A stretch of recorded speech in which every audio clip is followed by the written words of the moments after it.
I always thought I had control over my life. At 81, I wasn't as fast as I used to be, but I still managed.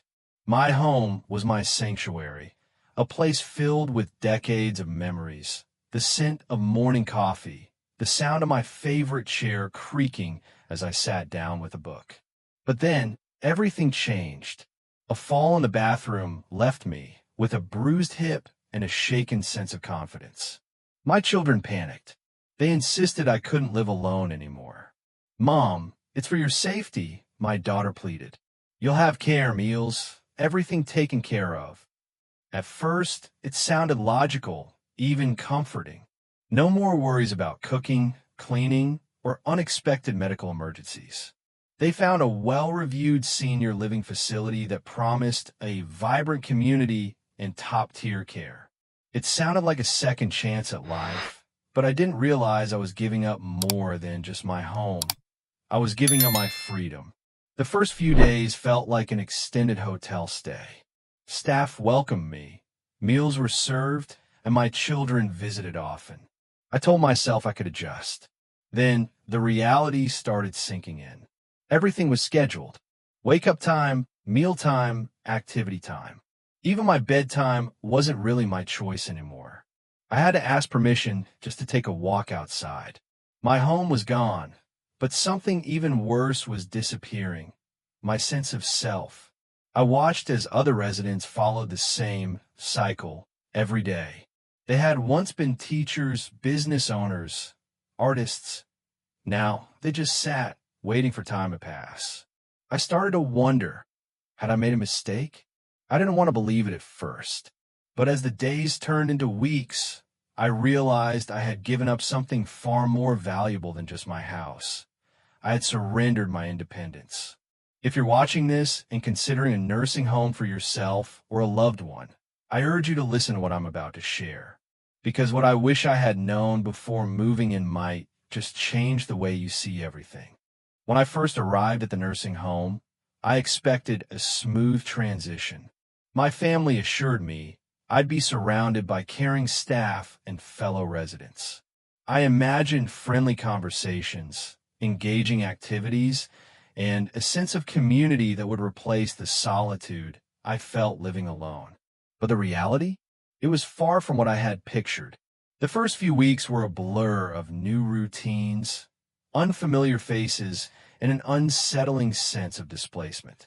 My children visited often at first, bringing small comforts from home: my favorite blanket, a framed photo of my late wife, a collection of mystery novels I had yet to read. They told me I'd adjust with time, that I'd make new friends, that this was the best decision for my well-being. I wanted to believe them. At first, I did my best to participate in social events. I sat in the common room, hoping to strike up conversations with others. I joined a bingo game, though I had never played before. I even attempted a chair yoga class, feeling a bit ridiculous as I followed along. But something was missing: genuine connection. Many of the residents were in different stages of cognitive decline, unable to hold meaningful conversations. Others had already formed their own social circles, making it hard to break in. I often found myself sitting alone, watching as groups laughed over inside jokes I wasn't a part of. The staff, though polite, were always in a hurry. They'd smile, ask how I was doing, and move on before I could form a proper answer. I realized quickly that I wasn't in a home. I was in a system, a well-oiled machine that ran on schedules and efficiency, not on warmth or personal connection. My interactions with people became transactional: medication times, meal deliveries, scheduled check-ins. The conversations I longed for were replaced by routine questions. Did you sleep well? Are you in any pain? Do you need help with anything? It was as if I had become just another task on someone's list. Then came the hardest part: the fading presence of my own family. The visits that once felt frequent became sporadic. My daughter, who used to come every weekend, started calling instead. My grandson, once full of stories about college, now texted short messages instead of stopping by. I knew they still loved me, but I had become part of the past, a responsibility they could manage from a distance. There was a moment when I truly felt the weight of my isolation. It was my birthday. The staff left a cupcake in my room, a single candle on top. I waited all day, expecting someone to visit.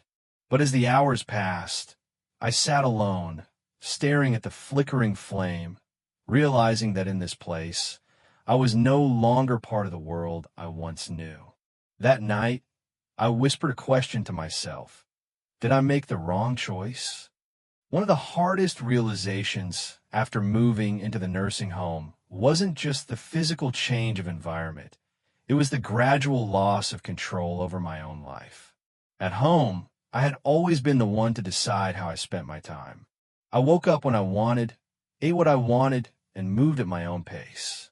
But here, every part of my day was dictated by someone else. It started with the simplest things. Breakfast was served at exactly 7:30 a.m., whether I was hungry or not. If I missed it, there was no second chance. I had to wait until lunch. Lights out was at 9 p.m., and while no one could force me to sleep, the dim hallways and quiet atmosphere made it clear that staying up later wasn't encouraged. Even the clothes I wore fell out of my control. At home, I had my routine. I picked out my own outfits, neatly folding my sweaters in my dresser. But here, my laundry was taken away, washed on a schedule I didn't set, and returned in a way that made me feel like just another resident in a sea of identical clothing. But the most frustrating part was the lack of freedom in my movements. At home, if I wanted to take a walk outside, I simply grabbed my coat and went. I had spent years walking the same neighborhood paths, greeting familiar faces, watching the seasons change in my own time. Here, taking a walk wasn't so simple. I had to notify the staff, often wait for someone to accompany me for safety reasons, and stick to designated areas. What used to be a spontaneous, refreshing activity now felt like a supervised event, as if I were a child needing permission. One day, I tried to take a walk on my own. I shuffled toward the exit, hoping to breathe in the crisp morning air. But just as I reached for the door, a nurse gently stopped me. "Where are you going, Mr. Harris?" she asked with a smile, though there was an unmistakable firmness in her voice. I hesitated, "Just outside for a few minutes." She shook her head. "We need to make sure someone is available to assist you." Assist me? I have been walking on my own for years. But in this place, independence was treated as a risk, not a right. Over time, I found myself adapting. Not because I wanted to, but because I had no choice. I learned to wait for meals instead of making them myself. I stopped asking to go outside whenever I wanted. I even stopped choosing my daily routine because, in the end, what was the point? My choices no longer felt like mine. I had always feared aging would make me feel powerless, but I never realized that moving into a nursing home would accelerate that process. I didn't just lose my home, I lost control of my own life. One of the most unexpected and painful experiences of living in a nursing home wasn't the structured routines or the loss of independence. It was the overwhelming feeling of isolation. Before moving in, I had imagined a community of people my age, engaging in conversations, sharing meals, and forming new friendships. I thought that despite giving up my home, I would at least gain companionship. But the reality was far different. At home, even though I lived alone, I never truly felt lonely. I had my daily interactions, greeting neighbors as I watered my plants, chatting with the cashier at the grocery store, or waving at children playing in the park. My family, though busy, would drop by or call every few days, and I always had a sense of connection to the world outside. But here, in a place filled with people, I felt more alone than ever. Many of the residents kept to themselves, either by choice or due to declining health. Some had hearing difficulties, making conversations frustrating. Others, sadly, were no longer fully aware of their surroundings. I quickly learned that not everyone in a nursing home is looking for friendship. Some had already withdrawn from the world, content to sit in silence. The lively discussions and new friendships I had hoped for were rare. The loneliness was never more evident than during visiting hours. At first, my family visited regularly. My daughter came every Sunday, bringing my grandchildren, who would brighten my day with their laughter. My son called often, asking how I was adjusting. But as weeks turned into months, the visits became less frequent. My daughter started calling instead of coming, saying she was too busy. My son promised to visit soon, but his job kept him occupied. My grandchildren, once eager to see me, became distracted by their own growing lives. Holidays were the hardest. Christmas, birthdays, Thanksgiving, I had always celebrated these at home, surrounded by family, filled with warmth and tradition. But in the nursing home, holidays were just another day. The staff decorated the hallways, played cheerful music, and served a special meal, but it didn't change the emptiness I felt inside. Watching other residents sit by the door, hoping for a visit that never came, made my own loneliness even more unbearable. I remember sitting in my room one evening, holding my phone, debating whether to call my son. I didn't want to sound needy. I didn't want to burden him.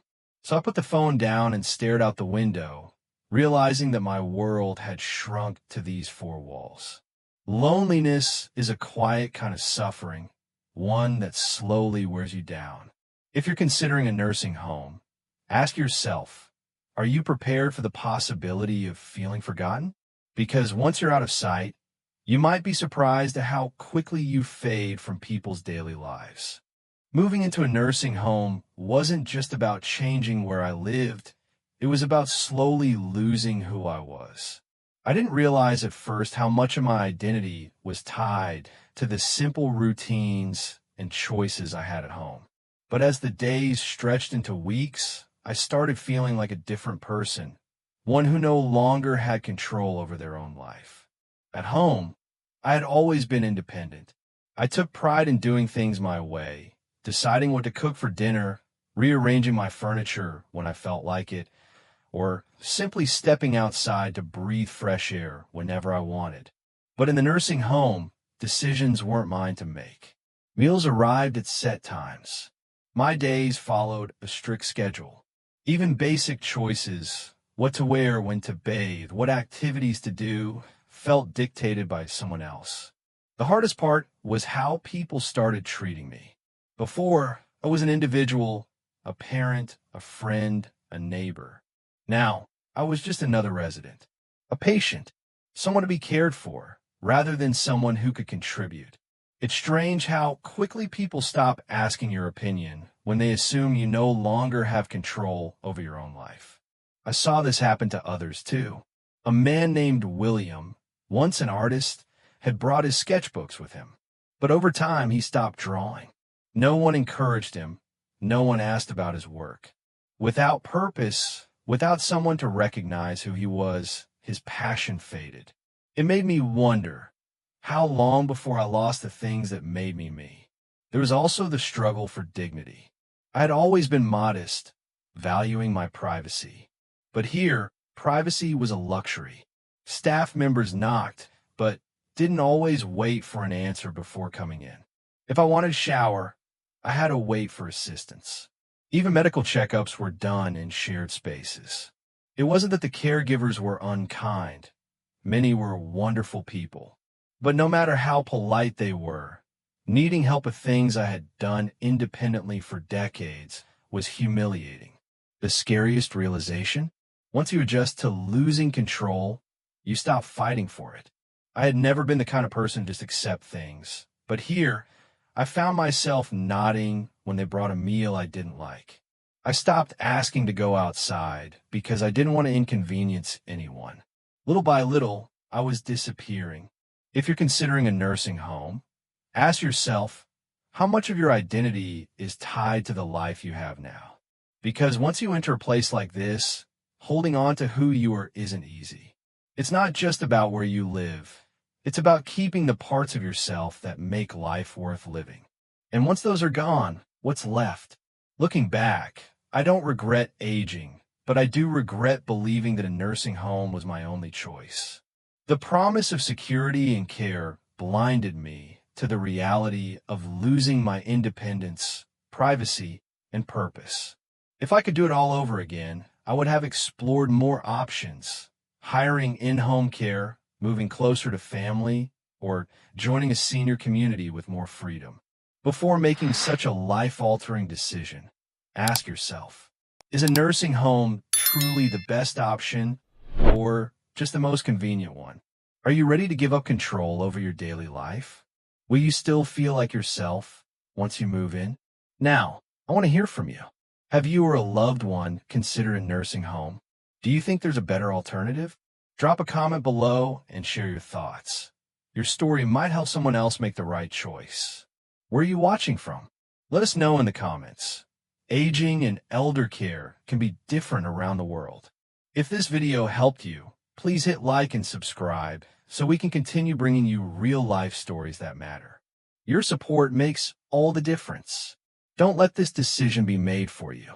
Take control of your future, because once you step into a nursing home, getting out isn't as easy as you think.